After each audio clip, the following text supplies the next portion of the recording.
रक्षा करने वालों की रक्षा करने वाला भी भगवान है। ऊंचे पद पर बैठे हुए को भी ऊंचे पद पर बैठाने वाला, परम पद पर बैठाने वाला परमात्मा है। सबसे बड़ा पद तो उसी का है।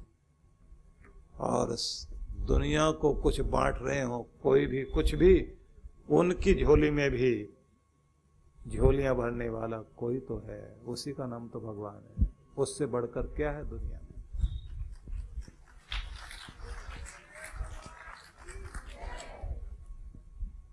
तो आपसे मैं ये कहूंगा कि एक तो मूड बनाइए भक्ति में बैठने के लिए, और अपने इष्ट देव के प्रति सच्ची लगन और श्रद्धा रखिए।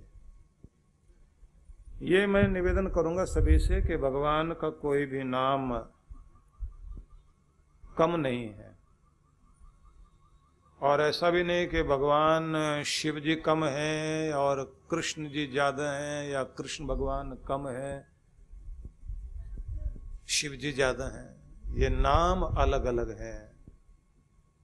हाथ जोड़ने वाले और झोली पहलाने वाले बहुत हो सकते हैं, लेकिन झोलियां भरने वाला तो एक ही है दुनिया में, उसके नाम अलग अलग हैं। पर जिस पर भी श्रद्धा रखते हो उस पर अगाध श्रद्धा रखो। अगर आपकी राम पर श्रद्धा है तो अगाध श्रद्धा रखिए, क्योंकि वही नाम आपको उस प्यारे से जोड़ देगा। अगर आपकी कृष्ण पर श्रद्धा है तो कृष्ण नाम को ध्यान में रख लेना, अगाध श्रद्धा पैदा करना। कृष्ण भगवान के कितने सारे नाम हैं। 1008 नाम जपें या 108 नाम जपें, विष्णु सहस्त्र नाम का पाठ करें आप जब, या फिर गीता में पढ़ें। गीता में जब आप सुनते हैं ना अर्जुन कृष्ण को किस किस तरह से पुकारता है, एक शब्द बार बार आता है, अच्युत, जिसका मतलब है जो अपने स्वरूप से ना हिले ना बदले ना गिरे, हमेशा एक जैसा जो रहे, वो नाम है परमात्मा का, भगवान का, कृष्ण का, अच्युत नाम से। मेरे गोविंद, ये दुनिया बदलेगी, जमाना बदलेगा, लेकिन एक तो ही है जो कभी नहीं बदलता, अपनों के लिए हमेशा ऐसा ही रहता है। इसलिए कृष्ण को अर्जुन अच्युत कहकर बोलता है। जब आप कहते हैं अनंत,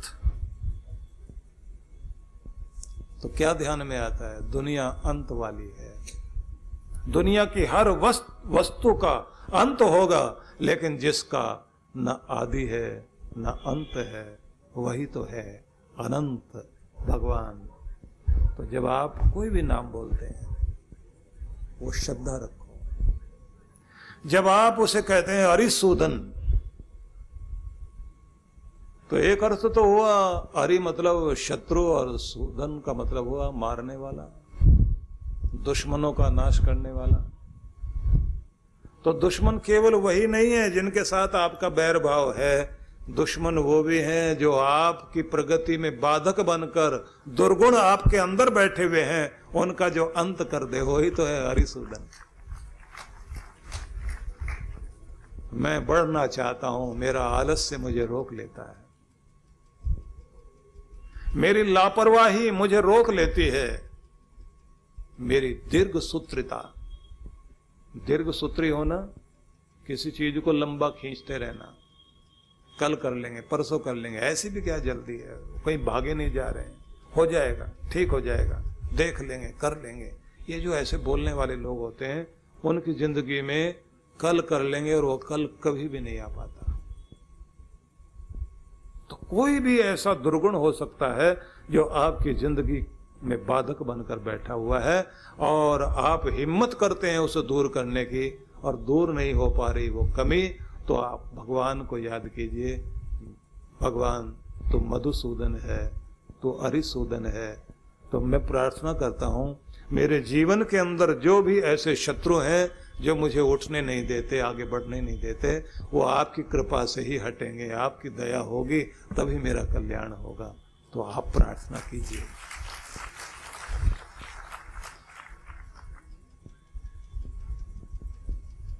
एक शब्द और है, कृष्ण को आद्य कहा गया, आदिमूल, सर्वप्रथम तुम ही हो, सबका आदि कारण तुम। इस दुनिया में जो भी हम आए, जैसे भी आए, जो भी वस्तुएं आई, उन सब का आदि कारण भगवान है। भगवान को अलग अलग नामों से पुकारा जाता है। ऐसा ही एक नाम जो हम लोग कृष्ण रूप में जब पुकारते हैं ना, तो यहाँ ऐसे कृष्ण का मतलब काला या श्याम ही नहीं है। इसका एक मतलब होता है कर्षयति, आत्मवत करोति, अनंत्वेन, खींच लेता है जो, और अपने जैसा आनंद में जो कर देता है, उसी का नाम तो कृष्ण है। जो अपनी तरफ खींचकर हमें आनंद से जोड़ दे, वही तो है हमारा गोविंद। और गोविंद का अर्थ होता है अंतर्यामी। गो नाम है इंद्रियों का। इन इंद्रियों के द्वारा जो कुछ हम जानते हैं, उनके अंदर भी जो भावना आती है, उसको जो पहले ही जान ले, अंतर्यामी भगवान। तो जब आप कहते हैं गोविंद, तो अंतर्यामी भगवान। तो ये तो मैंने एक कृष्ण नाम को लेकर के कहा। ऐसे जो शिव जी को मानते हैं, जो राम जी को मानते हैं, जो नारायण को मानते हैं, एक एक शब्द को पकड़कर उसकी भाव भावना में इतने भाव विभोर हो जाइए। जैसे पतंजलि ऋषि योग दर्शन में कहते हैं ना, तज्जपस तदर्थ भावनम, तुम्हारा जाप उसके पीछे की भावना, दोनों का मेल हो जाए। जैसी भावना वैसा जप, जैसा जप वैसी भावना यदि हो तो जप फिर सफल होता है। और जप में भी बड़े अलग अलग नियम बताए गए हैं कि जो आपके 7 चक्र हैं, किसमें कितने हजार जाप करने चाहिए और किस तरह से स्पंदन देते हुए अपने अंदर की ऊर्जा को जागृत करना चाहिए। हम लोग साधना के लिए हिमाचल में बुलाते हैं, हिमालय की वादियों में, तो उसमें एक तप होता है जिसको बोलते हैं चांद्रायण तप। उसका नियम ही ये होता है कि प्रत्येक वर्ष हमारे जीवन में जितने भी पाप ताप, संताप, रोग और मानसिक व्याधियां जो भी हमारे अंदर आदि उपाधि व्याधि इकट्ठी हो जाती है, उस सब को प्रायश्चित के द्वारा शोधन करते हुए और नए जीवन को जीने के लिए संकल्पबद्ध होने के लिए आप तप करते हैं और साधना करते हैं, अपने को निखारते हैं।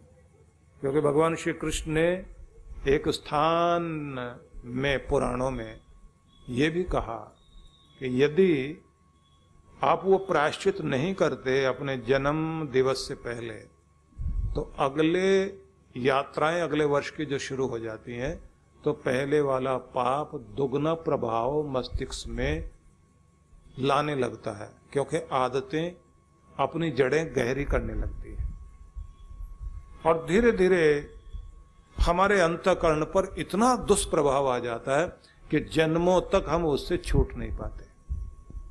तो कुछ बिंदु बताऊंगा जो जल्दी जल्दी आप लोग पकड़ेंगे और हो सके तो अपनी डायरी में नोट करते जाना। एक पहली पंक्ति, सुखी और शांति में जीवन जीने के लिए, सुखी और शांति में जीवन जीने के लिए किसी को माफ कर दो और किसी से माफी मांग लो और दिल को हल्का कर लो और अपने प्यारे की कृपाओं को हृदय में उतरने दो, जरूर कल्याण हो जाएगा। आसान नहीं है किसी से माफी मांगना, आसान नहीं है किसी को माफ करना। भगवान महावीर स्वामी तो यही कहते हैं। क्षमावणी पर्व मनाया गया ना, यही तो महावीर या वीरता वाली शक्ति है। क्षमा मांग लो और क्षमा कर दो। दूसरी बात, प्रभु भक्ति के लिए ध्यान आवश्यक है। तो पूजा पाठ में ध्यान जोड़िए, ध्यान पूर्वक पूजा पाठ करते हुए ध्यान में उतरना, भजन करते हुए ध्यान में उतरना, और ध्यान करते करते भजन में आ जाना, और भजन में भाव विभोर होकर इतना खो जाना कि आप जहां बैठे आपको अपनी होश न रहे और आपका ध्यान हो जाए। ये ध्यान ही मिलाता है भगवान से। प्रार्थना करते करते भाव विभोर हो जाना, ध्यान जुड़ जाए आपका। आप जप करते करते जप से ध्यान में, ध्यान से जप में आ जाना। कल्याण मार्ग के पथिक के लिए यही रास्ता है, यही पथ है कि आपकी हर चीज ध्यान से जुड़ जाए। ध्यान को महत्व देना शुरू कीजिए। और इसका एक तरीका ये भी है, अपनी एकाग्रता को बनाने के लिए, आपकी कंसंट्रेशन बन सके, इसके लिए एक कार्य किया करें। जो भी काम करते हो उसमें एकाग्रता साधें, पूरे मन से करें। भोजन कर रहे हैं, पूरा ध्यान भोजन में। संगीत सुने तो खो जाएं उसी में। खेलने जाएं तो बस वहीं के हो जाइए। जब पढ़ने बैठे तो पढ़ने में पूरा ध्यान। जब किसी से मिले तो आधे अधूरे मन से नहीं, पूर्णता से मिलिए। आधा अधूरा बटा हुआ मन कहीं पर भी मत लगाओ। अपने मन को पूरा लगाने की आदत डाल लीजिए, जिंदगी में चमत्कार घटने शुरू हो जाएंगे। तो हमारे जीवन को हमारी आदतें चलाती हैं। नोट करना है, हमारे जीवन को हमारी आदतें चलाती हैं। अच्छी आदतें जीवन को आसान बनाती हैं, बुरी आदतें जीवन को मुश्किल में डाल देती हैं। इसलिए आपका शत्रु कोई और नहीं, आपकी आदतें ही शत्रु हो सकती हैं और आपकी आदतें ही मित्र हो सकती हैं। इसलिए याद रखना, जिंदगी को आपकी आदतें चलाती हैं। अब मैं रुक रहा हूं कि इसको आप आराम से नोट करना। जो मैंने अभी बोला है ना, बड़ा महत्वपूर्ण है। ये दोहरा देता हूं, हमारे जीवन को हमारी आदतें चलाती हैं। बुरी आदतें जीवन को मुश्किल में डाल देती हैं और अच्छी आदतें जीवन को आसान बनाती हैं। हमारी अच्छी आदतें हमारे मित्र हैं, हमारी बुरी आदतें ही हमारी शत्रु हैं। अगली बात और कहता हूं, शरीर की सही देखभाल करो। यही वह जगह है जहां आपको जीवन भर रहना है। तो उसकी केयर कीजिए, तभी आप अपने जीवन का सुख भोग सकेंगे। कम साधन हो, उत्तम स्वस्थ शरीर हो, तो भी आप खुशहाल होंगे। अमीर हो और बीमार शरीर हो तो किसी काम का नहीं। इसलिए आप अपना ध्यान रखेंगे। कुछ चीजें और ध्यान में देनी है। एक तो ये याद रख लीजिए कि रोने से आंसू भी पराये हो जाते हैं, लेकिन मुस्कुराने से पराये भी अपने हो जाते हैं। इसलिए अच्छा हो कि मुस्कुराओ। आंसू प्रकट करने हैं, गुरु और भगवान के आगे प्रकट करना। दुनिया के आगे अपने आंसू को मत दिखाना, क्योंकि आपके आंसू की कद्र अगर कहीं होती है तो परमात्मा के दरबार में होती है, बाकी कोई आपके आंसू की कद्र करने वाला नहीं। मजाक उड़ाने वाली दुनिया बैठी है, इसलिए मत बहाओ आंसुओं को, बहुत कीमती है ये, ध्यान देना। क्योंकि अपने को कमजोर बना लोगे तो ध्यान रख लेना, कमजोर का कोई साथी नहीं होता। हिम्मत सबसे बड़ी शक्ति है। हाँ, ये बात कहते हैं ना, दोस्त वही, तुम्हारा अपना वही जो आपको अपना मान सके, आपके हर गम को बिना कहे जान सके। आप चल रहे हो तेज बारिश में, फिर भी चेहरे के ऊपर बहते हुए आंसुओं को पहचान सके, आपका अपना वही है।